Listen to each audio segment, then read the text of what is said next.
Yo, it's your boy Bernard, and welcome to another episode of the Angry Blerd podcast, where I'll be discussing everything nerdy that has caught my eye this week.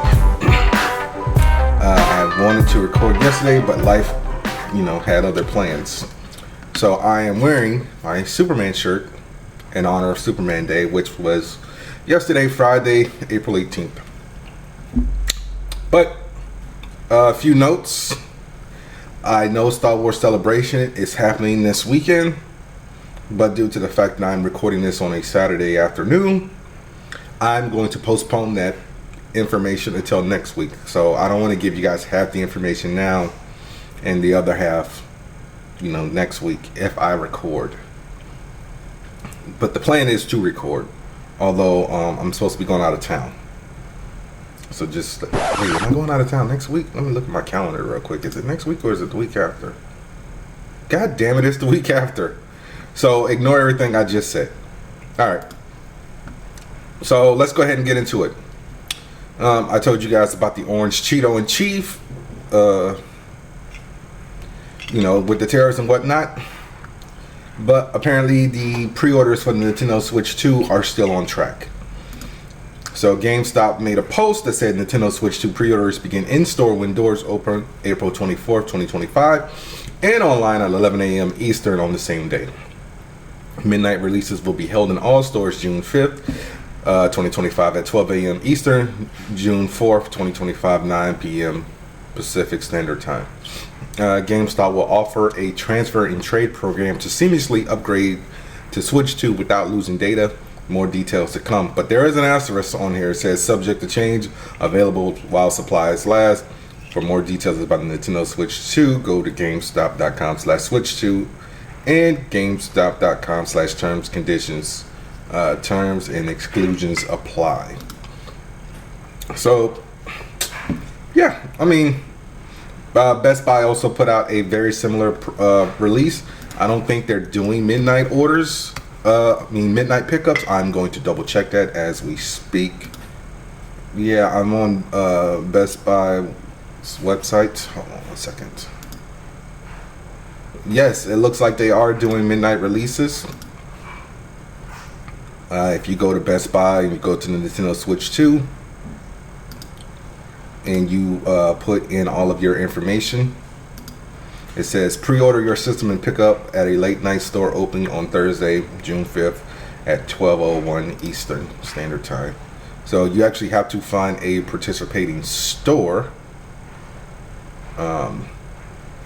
So I put in the store closest to me. It does not say if it's participating or not, which is just stupid because all it does is at that point is show you the store hours. So I'm just going to assume that all Best Buys will be participating. And if you have a a Best Buy credit card, you can finance this on a 12-month payment plan of basically $38 a month. Even though that might be right, I don't know.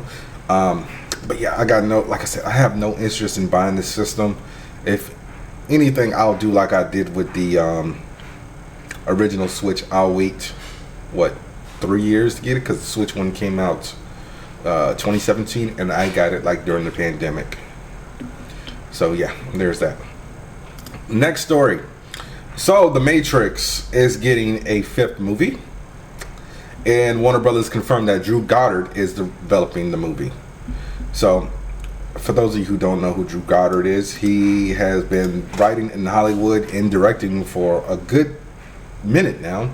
The first thing I ever saw with his name attached to it was Cabin in the Woods. The Joss Whedon movie that came out 2011, I want to say. Yes. Oh, so he co-wrote it with Joss Whedon, but apparently, wait, what? Okay, yes, he did co-write it with Joss Whedon. But apparently he also wrote Cloverfield, World War Z, The Martian, wrote, direct, and produced Bad Times at the El Royale, and he also has a movie coming out next year called Project Hail Mary that he wrote. He also wrote on Buffy, Angel, Alias, Lost, executive produced Daredevil, as well as wrote on it. Directed a couple episodes and executive produced The Good Place. Wrote and executive produced The Defenders, and is a writer and executive producer on the ABC series High Potential, which he also created apparently. It's always funny when they say that people created stuff when, you know, all they did was adapt it from another country, because apparently High Potential is based on a French and Belgian television series called HPI. That's like, I don't like The Office, the US version, because I can't remember the name of the guy who is responsible for The Office. What's the name? What is that motherfucker's name? Greg Daniels. Yeah, so I like Greg Daniels for co-creating King of the Hill, but I hate Greg Daniels for developing or creating The Office, because it's based on The Office by Ricky Gervais and Stephen Merchant. And I honestly don't know if they get any credit for the US Office. I know Ricky Gervais made a cameo on it once, but hey, that's it. Anyway, my next story is simply this. So we got an update on the Harry Potter TV series. And we got the confirmation of 6 adult leads. This is from the Hollywood Reporter. It says, Hollywood just confirmed the 6 adult leads for its upcoming Harry Potter series and pledges a faithful adaptation. So, they say faithful adaptation, but let's go ahead and get into it. John Lithgow will be playing none other than Albus Dumbledore. Okay? Janet McTeer will play the role of Professor McGonagall. Papa Isidore will be taking on the role of Professor Snape. Nick Frost, as we all know and love from Shaun of the Dead, Star Wars Skeleton Crew, what's the name of that one? Hot Fuzz, The World's End, will be playing Rubius Hagrid.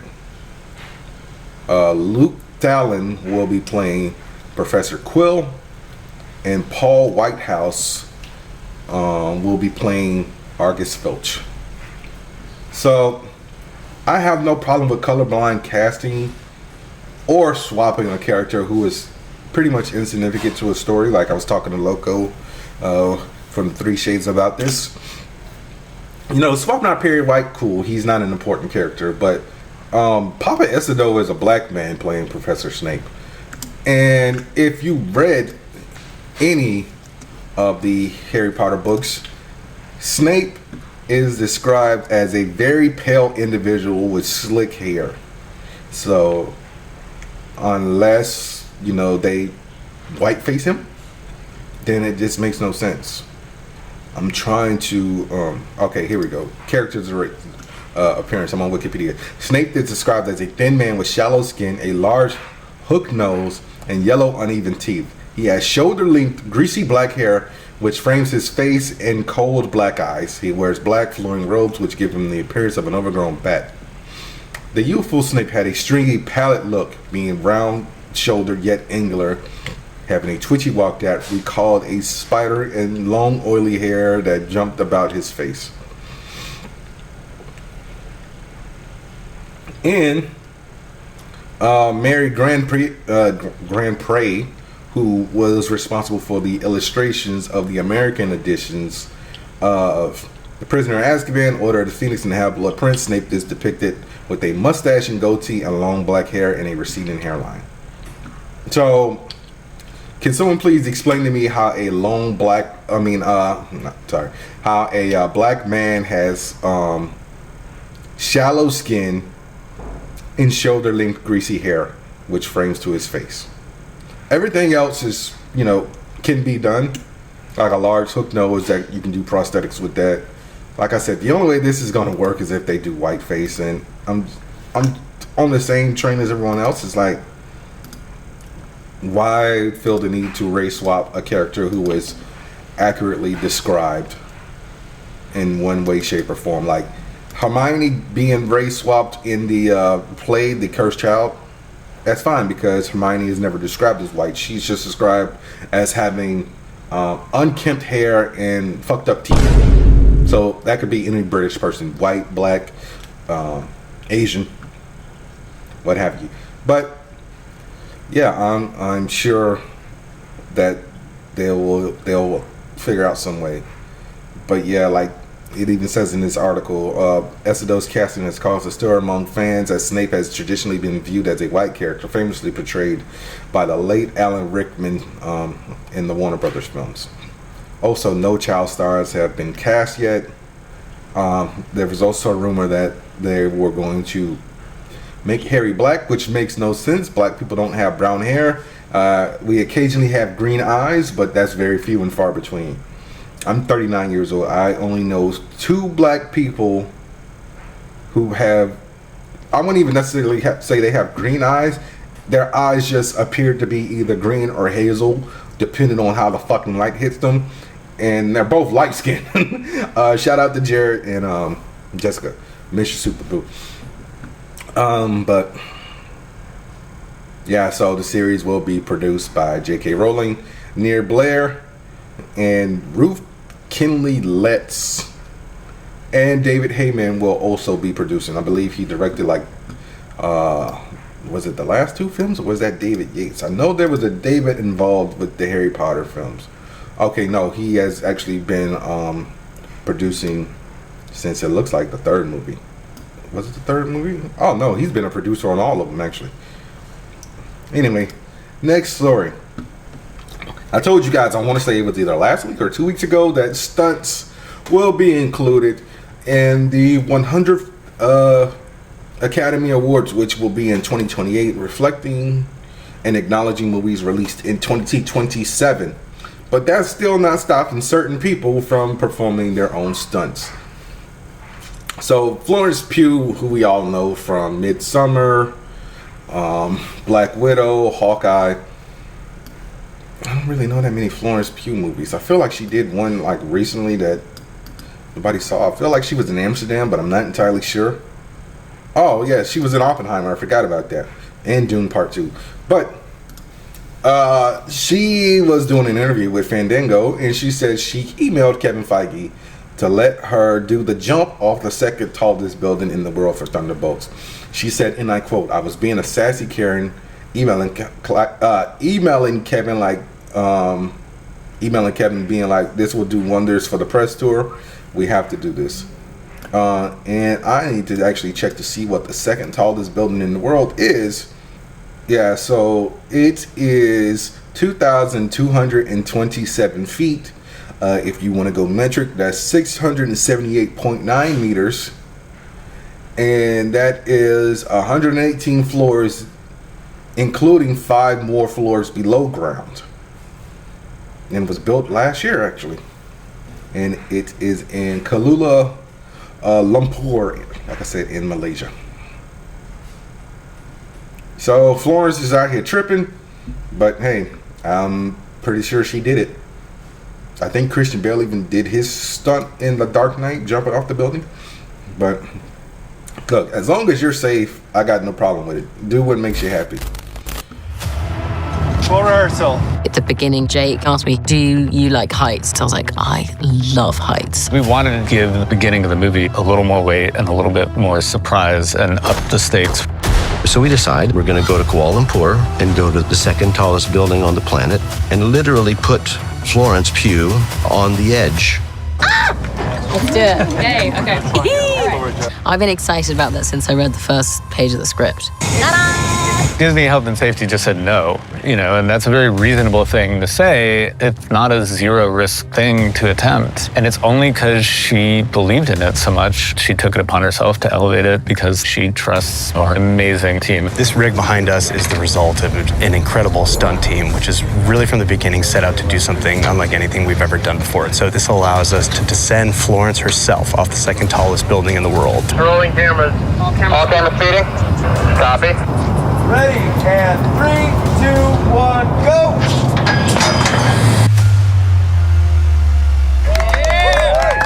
All right, ladies and gentlemen, say goodbye to the 120th floor or whatever.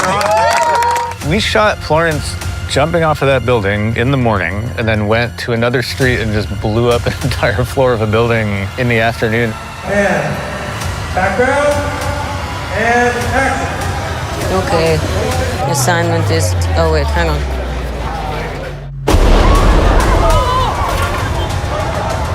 Assignment is complete. Blow up the building today. What else can we do? You two, like, neither of us are ever gonna have a day like this ever again in our careers. All right, next story. If you are one of like 18 people like me who continues to watch The Simpsons, this is specifically for us. Nancy Cartwright, who is the voice of Bart Simpson and various other people on the show, like who else does she voice? Oh, it doesn't even say, it just says Bart Simpson and various characters. Anyway, Nancy will be launching a video podcast about The Simpsons. So this was actually an exclusive from Variety. So she said that she is launching a video podcast called Simpsons Declassified with Nancy Cartwright, and this is in partnership with Odyssey. So Simpsons Declassified will be hosted by Cartwright, in addition to Bart, provides the voices of Ralph Wiggum, Nelson Muntz, Todd Flanders, whoever the hell Kearney Zizowitz is, Database, and Maggie Simpson. It said on Simpsons Declassified, Cartwright promises to share untold stories for the animated series over nearly 4 decades, including behind-the-scenes moments and personal anecdotes from inside the writer's room and behind the mic. Each episode will explore the show's most jaw-dropping predictions and long-running conspiracies, joined by guest stars, writers, directors, and celebrities who reveal their favorite fan theories, hot takes, and secrets from inside Springfield.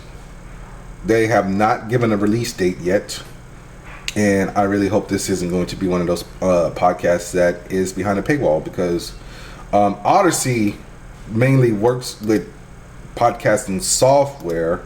Like when I was doing, no wait, that's Audacity. Yeah, I'm on their website now. I don't think they focus only on, yeah, it looks like there's no paywall. So I should be good to listen to this. You know, I got another podcast to listen to now. Cool. Anyway, I am going to take a break, listen to the ad for Dubby as I drink my Dubby that I mixed with a mango smoothie.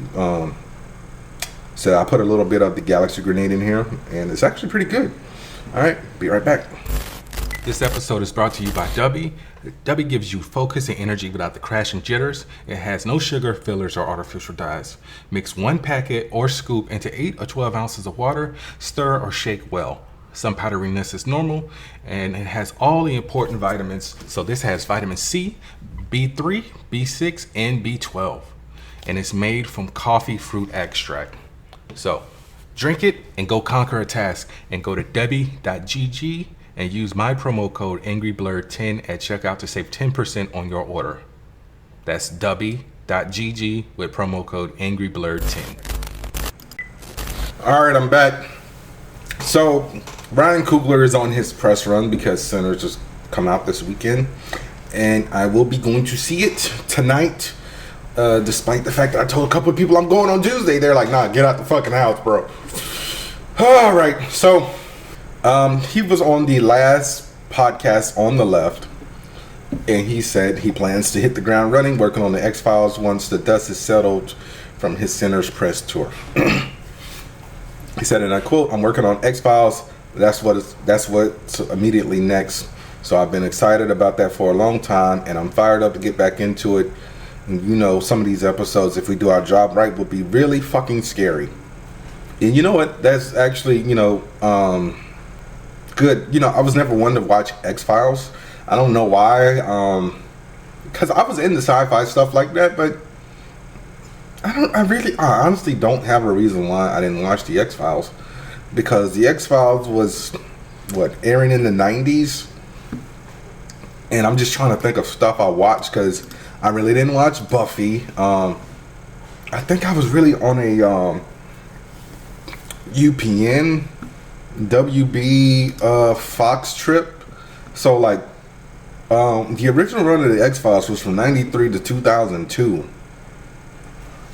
And I'm just trying to think. What the fuck was I watching around then? Because I believe I was watching Mantis, which unfortunately got canceled after one season. Yeah, because that was 94. When did Viper come out? Viper was released in 96.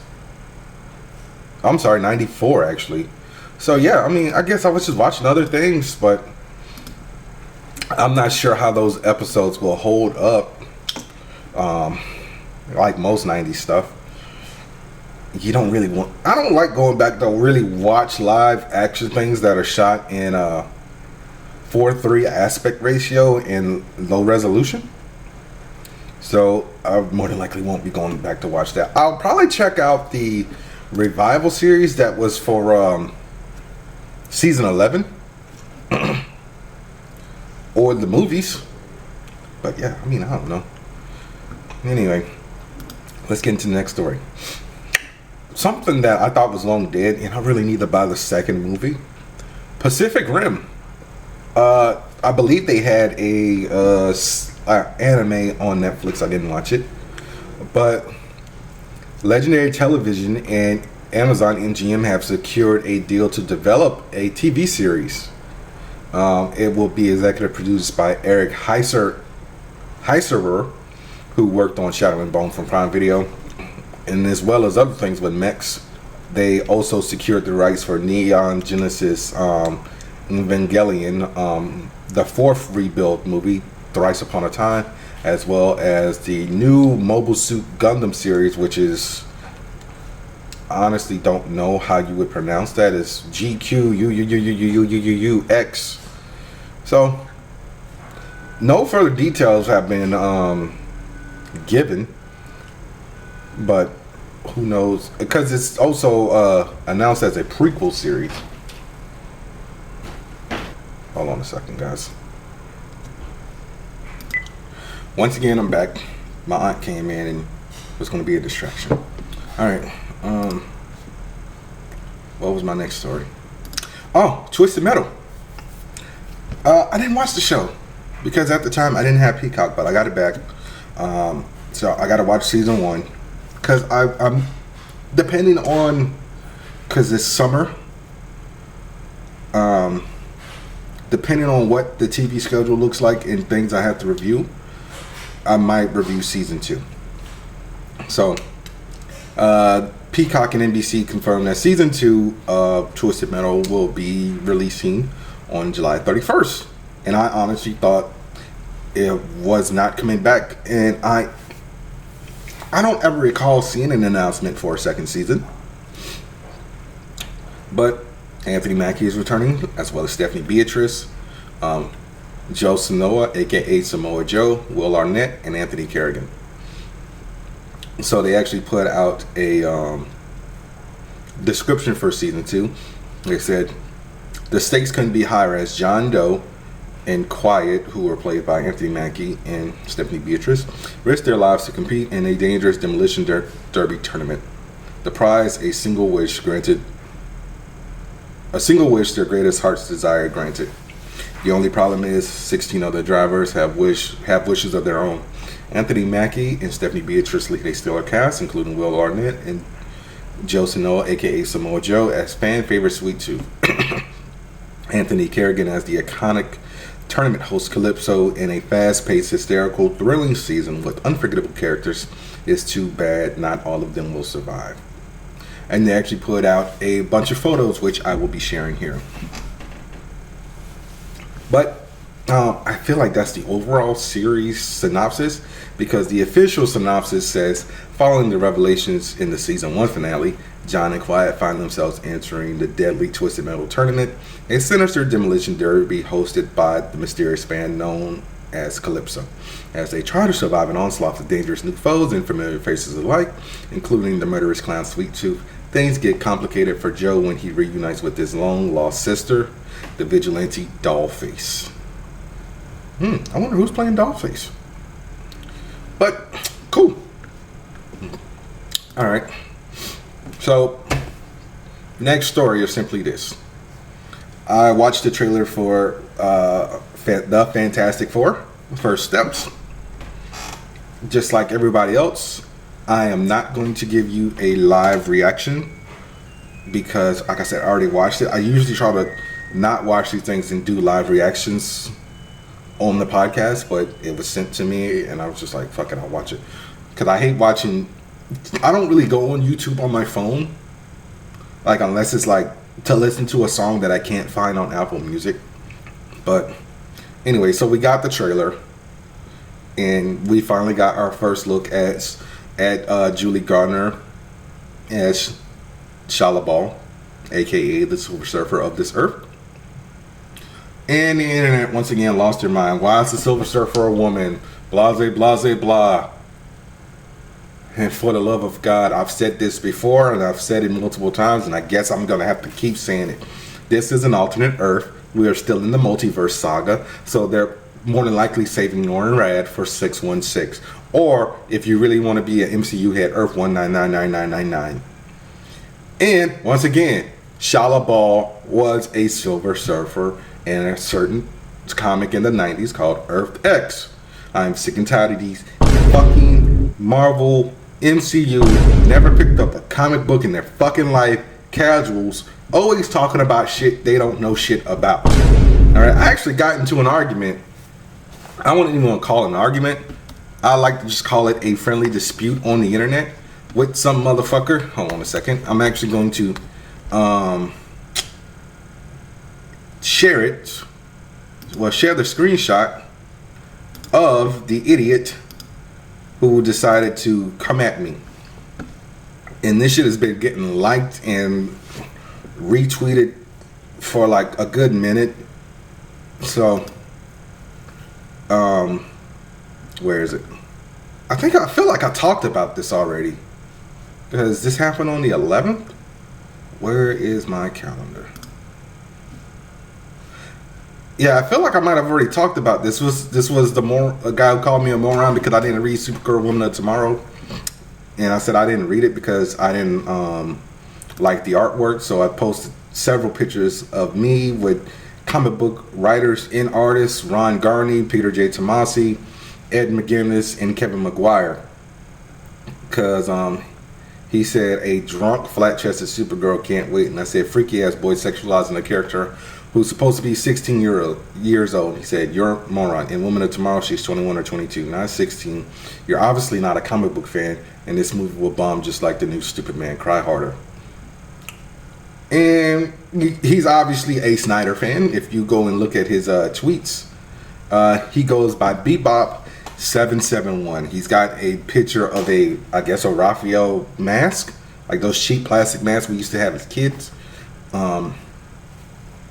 So yeah, I posted my tweet and I said, I am a comic fan. I just didn't read Woman of Tomorrow. Didn't like the art. But here's me with Ron Garney, although it said Garnett, fucking autocorrect, Peter J. Tomasi, Ed McGuinness, and Kevin McGuire. But sure, I'm not a comic book fan. I would have posted more photos, but Twitter has a 4-picture/media limit. And I said, and I'm bookmarking this to come back and clown your dumbass when Superman makes $1 billion. It's always some fat clown hiding behind an avatar or meme as a profile pic. Somebody said king shit. So I'm sorry, 2 people actually said king shit. But one of them posted the meme of Doom like summoning his chair from, I guess, Marvel vs. Capcom. But yeah, so don't fucking come for my nerd card, okay? Because I will call you out. But so yeah, and one of the things that I've been theorizing why they decided to make the Silver Surfer Shala Ball instead of Norrin Rad, besides the multiversal stuff, if you watch this trailer, it's revealed that Sue is pregnant. So they're probably gonna like try to convince Shala to turn on Galactus. Kind of almost in the same way that they did Norrin in Rise of the Silver Surfer. But yeah, so I'm excited for it. Movie comes out July 25th, like what, a week and a half after Superman, I want to say. I don't know. Alright, well, anyway, next story. I brought this up about a month ago, but it has officially been confirmed. Highlander has been officially greenlit at Amazon. And Henry Cavill, like I said before, is attached to star and Chad Stahelski will be directing, and Michael Finch will be writing. A little bit of MCU news. It's obviously about Avengers Doomsday. Anthony Mackie was doing an interview with Collider, and he confirmed that Doomsday ends on a cliffhanger and will have audiences believing everyone is expendable. He said, and I quote, "You know what? I'm really excited, man. It's one of those stories that really pushes the boundaries. And the cliffhanger at the end, you know, the last moments of the film, it really builds and sets up for a way for the continuation of the Marvel multiverse saga, which is really exciting. You see these characters and you see how they're introduced and how they play in the universe moving forward. No one is safe. Everyone is expendable." So, yeah, I mean, cool. Spoiler alert. Let's go ahead and get into the review. Hold on a second.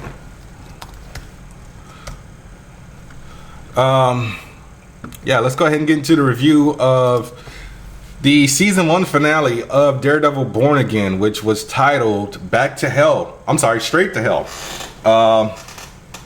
Directed by Justin Benson and Aaron Moorhead, and written by Heather Belson and Dario Scotterpan. So we flash back to a year and a half from the present day, where Vanessa, Wilson's wife, goes to visit Benjamin Poindexter, aka Dex, aka Bullseye, in the mental institution where he's at, to try to convince him to, you know, leave, because they were able to get the charges dropped with everything that happened at the end of season 3, you know, with framing Nadim to be corrupt and all that stuff. But she needs him to kill Foggy, who is working on a case that could expose everything that she's been doing in Red Hook. And so we go to the present day, where we see, you know, Dex take the shot at Wilson, and Matt gets popped in the shoulder. Matt wakes up in the hospital. Kirsten and, is her name Helen or Heather? I always forget her name. Heather are there, and the first name he says while his girlfriend is leering over him is Karen. And everyone, I'm pretty sure, like the collective we who were watching the show was like, "Oh, not a good look, Matt." And Kirsten was like, "Yeah, it's the drugs. I don't know if you can blame the drugs on that one." But then he realized what the fuck was going on. He was like, "Oh, Heather." He asks about Wilson and Vanessa. It's like they're safe. Matt also begins to tell Kirsten that Vanessa was the one who had Foggy killed, because he was celebrating early and he was asking her to remember the stuff, because she was having drinks with him while Matt was in the bar with Karen, and he was like, she was kind of corroborating what he said. You know, they were drinking the McElvey's. Was it McElvey's?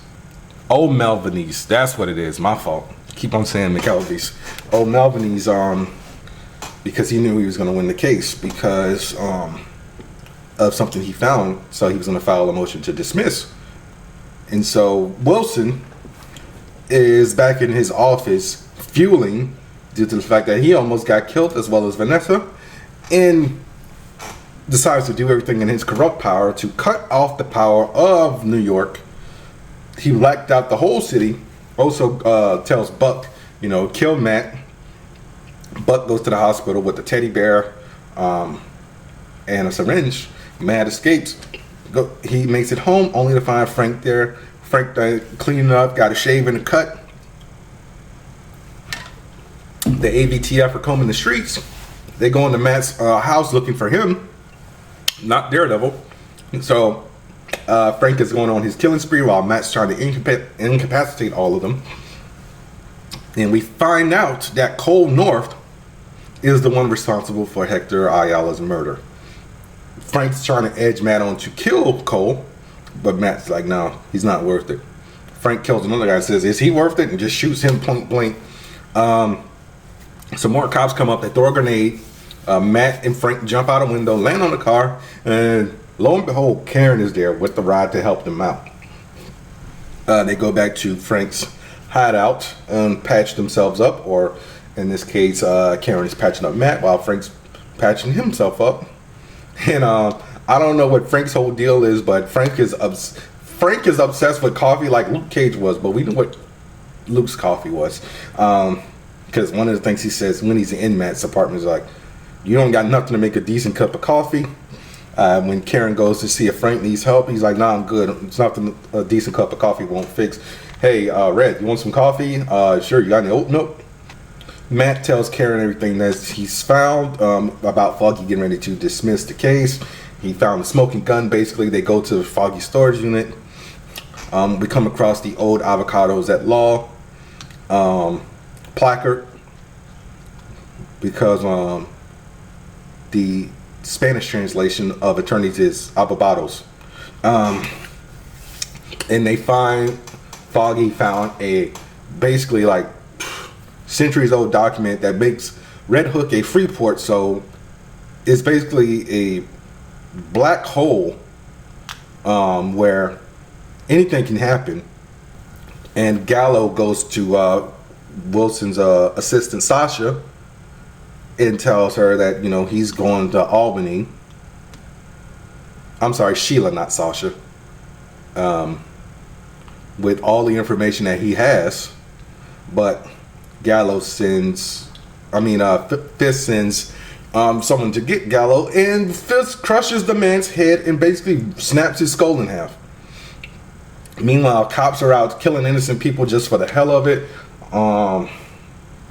Frank goes to Red Hook on his own because he took a walkie-talkie from when they were ambushed at Matt's house, and gets ambushed by himself. And Frank doesn't see gender because his hands are rated E for everyone.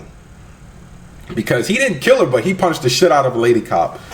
And so they took him out with non-lethal rounds. And Matt and Karen go to Red Hook, and they see that Wilson basically has an army there.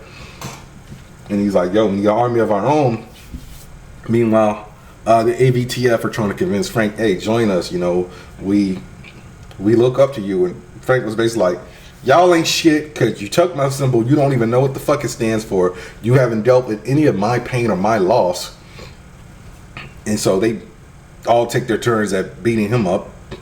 And then the next day the sun comes up. Wilson basically gives a speech to the city of New York where he declared martial law. He outlaws vigilantism. He imprisons Jack Duquesne, Frank Castle, and several other people who were against him. He makes Heather his commissioner of mental health, which he accepts. Matt has recruited Cherry, Kim, a few honest officers, and he also makes sure Kirsten gets the document revealing that Red Hook is a free port.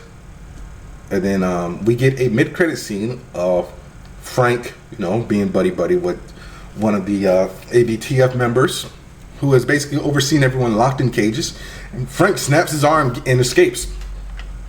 So I'm like, holy shit.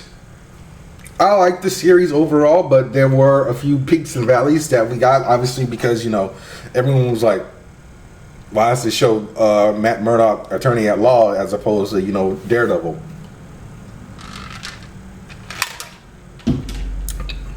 I felt like Muse was underused. We only got him for like 2 episodes, and we really didn't get his backstory besides an exposition dump. Which isn't necessarily a bad thing, because I don't even think Muse's backstory is revealed in the Charles Soule run of Daredevil, drawn by Ron Garney, who I fucking met. I don't like the character assassination of Cole North. So, if you read Chip Zdarsky's run of Daredevil, Cole North is actually an honest cop. So I was a little bit upset with that when I thought maybe he was going to switch sides or something like that, but guess not. But I'm also going back to the 1 to 10 grading scale because people were complaining about the 5. So everyone was like, yo, what the hell? So series overall, I will give this a 8.5. like I said, just because of the Frankenstein of what was already shot, and including like, you know, addition to the stuff that we put in the first episode, and obviously like, you know, the retooling of tweaking this the last 2 episodes of this season. And a lot of people were like, why does this feel like a mid-season finale? And the reason why it feels like a mid-season finale is because this was supposed to originally be 18 episodes, and we don't know how many episodes were going to be, you know, Matt, you know, just doing case of the week stuff. Because like I said, that was originally the pitch for the show. And there was supposed to be very little Daredevil, but I honestly cannot wait to see how we pick up after this season 1 finale. Alright, so I think what I'm going to talk about next is Doctor Who. Season 2, Episode 1, The Robot Revolution. This episode was directed by Peter Hoare, written by Russell T Davies. So, it stars Ncuti Gatwa as obviously the 15th Doctor, and Varuna Sithu as Belinda Chandra. Belinda is on a date with her boyfriend Alan, and he gives her a star. Basically, in 2011, he was doing those stupid fucking scams. He proposes, but she's like, "Nah, I'm good." 17 years later, on May 24th, 2025, Belinda is captured by robots and taken as their queen to Miss Belinda Chandra 1, which is a planet orbiting the star that was named after her. And she meets the people who are called the Miss Belinda Chandra kind, who are composed of humanoids and robots who coexist peacefully until the robots took over and the humans began to rebel. And the robots were made by the AI generator, who plans to merge with Belinda. When Belinda is taken, she's like, no, y'all need to go after Alan because he's the one who fucking did this in the first place. And the doctor, who's been trying to find Belinda ever since, you know, she left work, she's a nurse, by the way, eventually flies the TARDIS, and we actually get to see Mrs. Flood again. More on that when I'm done describing the episode. And some wibbly wobbly timey stuff happens, like time gets knocked out of sync, and the doctor ends up on the planet of Miss Belinda Chandra 1 6 months before Belinda arrives. So the doctor at this point becomes the historian of the planet, and gives Belinda a rundown while slowly explaining the planet to her. But the robots have a glitch where they can't hear every 9th word, so he slowly tells her the robots are faulty, they can't hear every 9th word, and he tells her that, you know, they are getting ready to rebel. The doctor realizes that the robots have the same star certificate that Belinda has, and they've had it for over 5,000 years. And he figures out that this is the reason why time fractured, aka the glitch, and why he was able to end up 6 months prior to her arrival. And Belinda decides to surrender herself to the robots, and when she gets in front of the great AI generator, she finds out that it's not AI but AL, aka Al, which is short for Alan. So basically, when Belinda blamed Alan for all this happening, the robots used the time fracture to go back to 2015 to capture Alan. And basically, Alan is an incel and sees life on that planet as a video game. It basically merged himself with robots to start a war. Alan has the same glitch that the robots uses, so he's telling her that he's in pain. He has the original certificate that the robots used when they got Alan, which is 5,000 years old, versus the one that she took with her when the robots came and got her. It causes a time glitch where they are able to experience time simultaneously. The doctor ends up saving Belinda while Alan turns into a sperm and an egg, which gets cleaned up by a robot. The robots and the all of Miss Belinda Chandra kind decide to live in peace. The doctor agrees to take Belinda home, but something is stopping the TARDIS from going back to May 24th, 2025. So basically, they have to take the long way around. And for some reason, as they are flying off, you see their certificate, as well as like the Empire State Building, several significant landmarks on Earth float in space.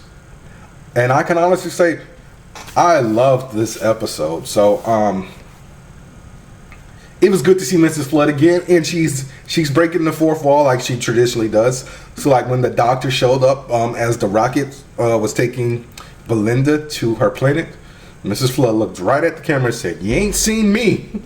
She's like, "Shh, don't tell nobody." People are still once again bitching about, you know, the doctor showing emotion and things like that. They're like, "Why is the doctor crying so much?" Blah blah blah blah. So Russell T Davies, who is the showrunner, and he was doing an interview with TV Line, and he was talking about defending on how often the doctor cries. He said, "I remember the first time Ncuti did it, which was the 2024 Christmas special, The Church on Ruby Road. He thought Ruby had vanished and had been erased from time and space, which was astonishing. And he turned around in the studio and gave us that performance, which was absolutely spellbinding. You don't tell an actor whether to cry or not to cry, and not an actor of that stature. Absolutely not. It's like you wouldn't tell anyone to laugh or not to laugh. It's a beautiful thing he does, and it's a completely new thing for the doctor. That opens doorways into whole new experiences. Diversity is many things, and sometimes putting emotions on screen you haven't seen before, or that the doctor has withheld himself from, but it does make me laugh. I know sometimes fans get up in arms and they complain about it. They're the same fans who say, "Hey, why don't you do something new with this program?" And you're like, "Hello, it's literally a princely performance. I'm just here to watch and thank the lucky stars that I get to share in a princely performance like that." What an actor. And honestly, I got no problem with the doctor crying. So basically, a lot of people are saying, oh, they want the doctor to be an emotionless, not necessarily tyrant, because he's not a king or anything like that, but they just want him to be a monster. Like the doctor needs to feel his feels. That's why if you go back and watch not the giggle, what was the last one? I can't remember. It wasn't Joy to the World either. The 2023 special. Oh, it was the giggle. He told the 14th Doctor, "You've been going through a lot of stuff, so you need to, I'm basically the you that has healed from all the trauma and whatnot." But people are still like, "Nah, fuck that." I honestly like the episode, and I can't wait to see more of it. So I am going to do my last review, and that will be for the season 2 premiere of The Last of Us. Season 2, episode 1 is titled Future Days, written and directed by Craig Mazin. So the episode starts off where season 1 ended fucking 2.5 years ago, where, Ellie asked Joel to swear to me that everything you told me about, the Fireflies being murdered was part of an ambush and you had nothing to do with it. We jump 5 years later. They're living in Jackson, Wyoming, but the relationship has become strained. Joel's psychiatrist, Gail, who is played by none other than Catherine O'Hara, admits her resentment to Joel for killing her husband, Eugene. So I will be fleshing a lot of this stuff out when I'm done. Joel, while on patrol, expresses his sadness concerning Ellie and confesses, I'm not while on patrol. Joel tells Gail that, he tells Gail that he saved her, although he did not admit to killing all the Fireflies. Dina shows up to Joel's before this, and Dina is basically like third daughter to Joel, because Joel has basically become a pillar of society. He is doing construction around Jackson, helping to rebuild houses that were uninhabitable and stuff like that, and Dina slowly helps. And Dina is getting ready to go in control with Ellie, and they come across an infected nest at a supermarket. Like 6 of the clickers tore through a bear. What is his name? Jesse, who was Dina's ex-boyfriend, is also on patrol. Tells them not to wander off too far, but they go into the supermarket. Ellie falls through the ceiling, and Dina's like, "Stay there. I know you're gonna move, but please stay there while I go and get some help." Ellie comes across a new type of infected called a stalker. Doesn't make any clicks. Doesn't make the sound and all that stuff. It actually sounds human. It actually bites her. And if you recall, Ellie is immune. So Ellie covers it up. When she gets home, she cuts it to make it look like more like she fell on a piece of glass or something like that. They're getting ready to have the New Year's party. Ellie, Dina are dancing, and Seth, who is a bigot in the apocalypse, is like, "Hey, it's a family event," because Ellie and Dina are dancing. But then they kiss, and that's when he just blows up and he calls them the D word that rhymes with bikes. It's a little bit different from the game, but like I said, I'll get into that when I'm done talking about it. Seth gets pushed down by Joel. Ellie tells Joel that she doesn't need his help. Oh, and we also get a flashback of a new character and her friends, Abby, burying several fireflies in San Francisco at the zoo where, Ellie and Joel saw the giraffes. It's like, we don't know his name, Joe. We just know he's 5'6", got gray hair and a scar on the left side of his face, and we're going to kill him. Back to the present, you see some tendrils begin to enter Jackson through a broken pipe, as well as Abby and her friends outside of Jackson. So, whew. All right, so let's go ahead and get into it. They already confirmed that The Last of Us will be renewed for a 3rd season. And we're only getting 7 episodes this season. What? So we will have to split the game into 2 seasons, because there are things that happen in this season that will be very traumatic. But one of the things I want to talk about, this story is being told from it's a linear standpoint. Like a lot of this stuff that happens, like the dance and Dina kissing, we find that out later, a whole lot later in the game. So you don't know why Ellie and Joel aren't talking. You still kind of don't know here, but you can kind of gather due to the flashback scene at the beginning of the episode. And I've been on record saying this when Caitlin Deaver was announced. Why is I want a buff Abby. That's all I want. I want a buff Abby. But the reason why I want a buff Abby is because in the game, when Abby finds, the Firefly's dead, one is very significant to her, which I really can't say because although a lot of people play that game, I don't know how many people who listen to this podcast play that game. She took her trauma and she used it as motivation to get in shape for whenever she gets ready to kill Joel. And so that's why I wanted to buff Abby, because otherwise it's just like we just spent 5 years just wandering. Like Abby, it's actually 4 years in the game. Abby took those 4 years to hone her body, get in top physical shape as much as she could. But hey, this is where we are. Like I said, I like the episode, but I really wish there was a little bit more that we would have done.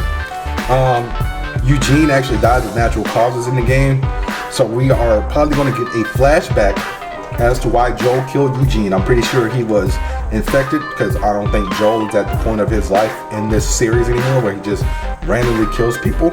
And Eugene will be played by Joe Pantoliano. But like I said, I like the episode. A few of the changes are fine, but it's neither here nor there. So I'm just going to keep watching, and I think I'm done talking, guys. I've given you almost an hour of content, pre-editing. So yeah, I'm gonna call it a wrap. It's your boy Bernard. That was another episode of the Angry Blerd podcast. Be sure to rate, review, subscribe, tell a friend, tell a friend. Go to w.gg, use the promo code AngryBlerd10 at checkout to save 10% on your order. Next week, review of episode 2 of The Last of Us, episode 2 of season 2 of Doctor Who, and Sinners. All right, I'll see y'all next week. Peace.